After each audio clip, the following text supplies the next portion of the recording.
Welcome to the debate. So picture this. You are standing on a sleek, elevated glass landing pad atop a Manhattan skyscraper. It's 5 o'clock on a rainy Friday afternoon. A classic, miserable commute time. Exactly. 200 feet below you, thousands of brake lights are just bleeding red into the stagnant gridlock. But, you aren't waiting for a taxi or a subway. Right, you get to bypass all of that. Yeah, because in less than 2 minutes, a whisper-quiet electric air vehicle glides right out of the cloud cover, settling softly onto the illuminated circle beside you. You step in, and you bypass 90 minutes of congestion in an 8-minute aerial glide to the airport. It sounds like pure science fiction, but it is actually happening. It is.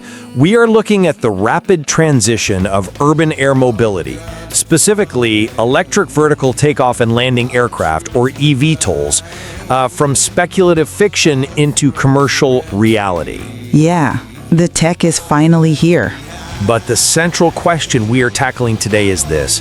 Does the true economic moat of this electric aviation revolution lie in owning the ground infrastructure, the vertiports, or does this heavily real estate-focused model represent a precarious capital trap that's, highly vulnerable to external bottlenecks? Which is the massive question for anyone looking at the space. Right. And my position is that vertiports represent an incredibly robust, high-margin platform business.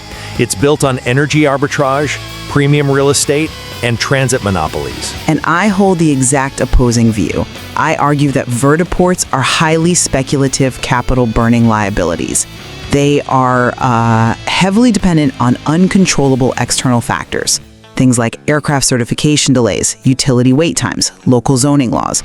If you look closely, this model mirrors the exact historical failures we saw with the 1960s rooftop heliports. Well, okay, to understand the upside here, I think we have to fundamentally reframe what this business actually is, because it is not an aviation business. Oh, I'm pretty sure flying cars count as aviation. No, the vehicles are aviation. The infrastructure is a high-density urban real estate and grid-scale energy reselling business. Think about the 19th century railway boom. Okay, classic example. Right. The operators who went bankrupt back then were the ones trying to run the individual train engines. The pioneers who built dynastic wealth, they owned the Union terminals. Because they controlled the access. Exactly. They controlled the choke points.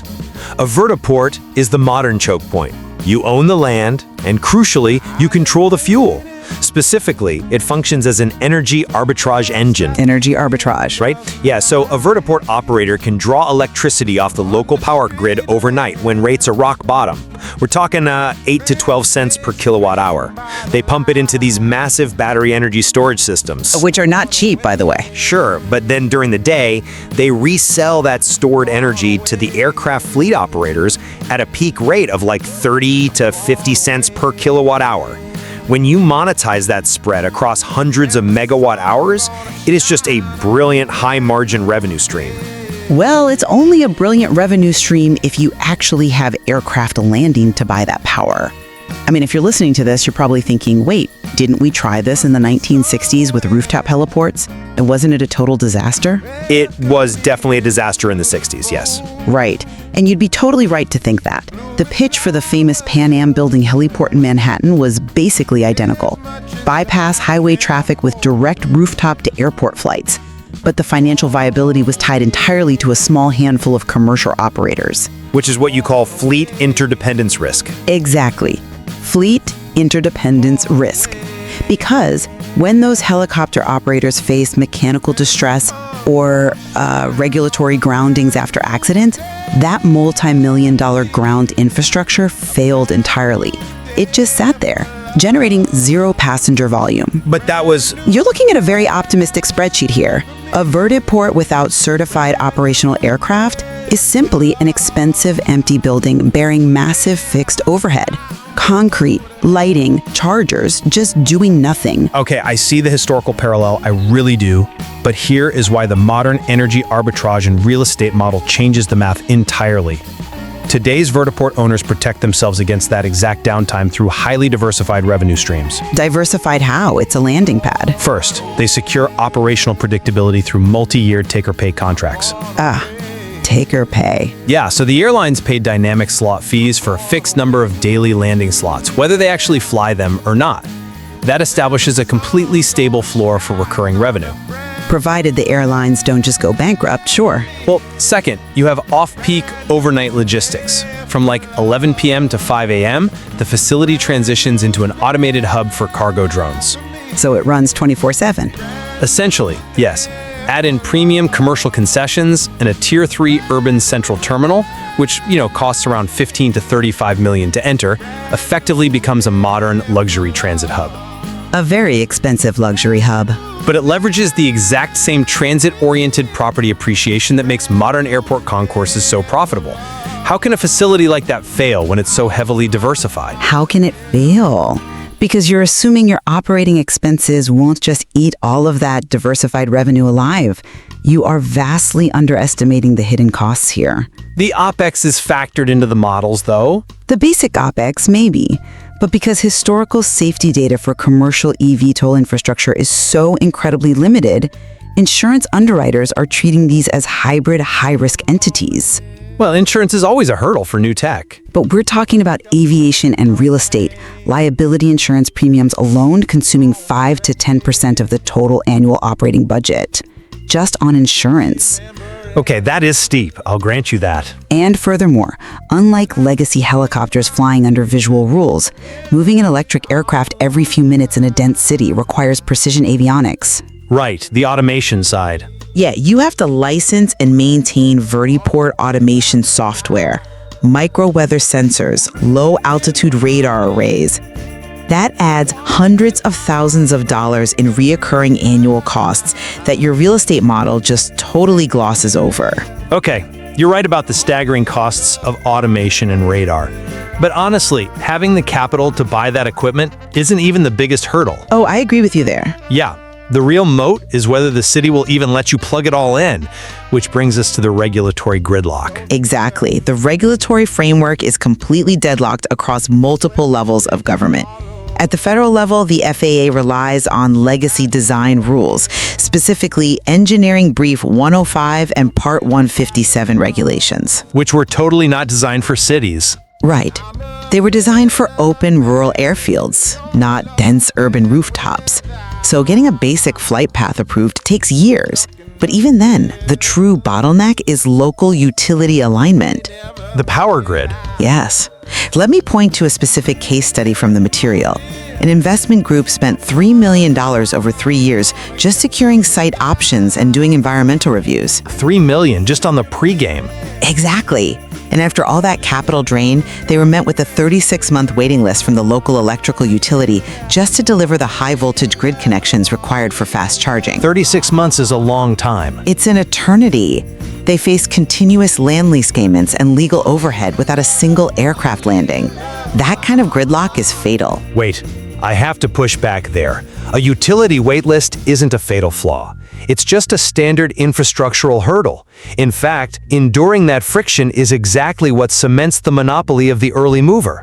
By bleeding them dry before they open? By keeping competitors out. Let's look at scenario A, the strong adoption financial model. If developers can survive that 2 to 4 year pre-development timeline, the economics are absolutely undeniable. Okay, let's hear the numbers. Take a 3-pod suburban commuter node. If they achieve consistent daily flight cycles, say around 210 daily cycles with strong passenger occupancy, the estimated net operating income is around $2.16 million annually. Assuming everything goes perfectly. But that yields a capital payback in just 4.6 years. The friction at the start is precisely what creates a stronger moat once you're finally operational. But that entire scenario assumes the local municipality actually lets you run 210 flights a day. Why wouldn't they if the demand is there? Because of NIMBYism. Even if the utility grid connects, community pushback and local zoning boards can completely kill your unit economics. Let's look at scenario B, the delayed maturation model. The acoustic curfews, you mean? Yes. Acoustic concerns frequently lead local municipalities to impose operational curfews. If a zoning board slaps you with a noise curfew, your flight capacity drops from 210 cycles to like 48 a day. Which is a significant haircut, sure. It's more than a haircut. In an instant, that $2 million profit flips into a massive negative $735,000 cash flow loss. And it's not just noise, by the way, it's physical safety. Help me understand the noise part first, though. These electric aircraft are significantly quieter than traditional helicopters, right? They run at about 60 to 65 decibels compared to a helicopter's 80 or 90. Yeah, the decibel level is lower. So why is the community pushback so severe if they're that quiet? Because it's the high frequency of the flights that triggers the opposition. A constant low-level buzzing every 3 minutes is maddening for residents. Ah, the repetition. Exactly. But the physical safety piece is even more complex. Mitigating lithium-ion thermal runaway in a crowded downtown core is an absolute nightmare. Because battery fires are notoriously hard to put out. Right. Lithium-ion fires aren't like normal jet fuel fires. They create their own oxygen as they burn. A standard municipal sprinkler system won't put it out. In fact, water can sometimes make it much worse. You need specialized systems. Highly specialized. You need deluge foam, toxic gas containment vents, and remote-controlled burn carts just to drag the compromised aircraft away from the building safely. Local fire marshals are frequently stalling these projects because cities just aren't equipped for it. I acknowledge those are severe hurdles. The fire suppression alone is incredibly complex. But I view these as engineering challenges, not existential threats to the business model. Expensive engineering challenges. Sure, but the premium Tier 1 facilities actually absorb these exact costs up front within their initial capital expenditures. That $2 to $5 million capex swallows the structural load-bearing reinforcements and the localized acoustic shielding. But can they really shield enough noise to stop the complaints? Yes, by investing heavily in acoustic sound baffles and real-time noise monitoring arrays, a vertiport operator can prove ongoing compliance with municipal ordinances. They position the facility to simply outlast community opposition through strict, real-time, documented compliance. Outlasting community opposition while bleeding capital is an incredibly tough business model. I mean, my perspective remains that this entire enterprise is built on extremely precarious assumptions. Precarious for now, maybe? Until these aircraft are fully certified by the FAA, and until municipal power grids are fundamentally upgraded to handle megawatt-level surges, a vertiport is a high-risk asset. It is exposed to volatile variables completely outside the operator's control. But that's the nature of frontier infrastructure. Owning the station is only profitable when all those external factors align perfectly, and history tells us they rarely do. Well, my stance remains that mastering the ground via grid-scale energy management and real estate integration is the only true way to capture the immense value of the electric skyway. If you can survive the waitlists. Right. The capital requirements are definitely steep, and the regulatory mazes are daunting. But the underlying economics of energy arbitrage and transit-oriented real estate are proven. They are durable and ultimately highly lucrative. Well, despite our differences on the financials, I think we can definitely agree on a major point of convergence here. Which is? The ultimate success of urban air mobility does not happen in a vacuum. It relies entirely on the successful fusion of local municipal planning, utility grid capacity, and federal aviation policy. If one of those fails, the whole thing stalls. Absolutely. I totally agree. It really highlights the value of looking beyond just the shiny, futuristic vehicles to understand the grounded economics that will actually power them.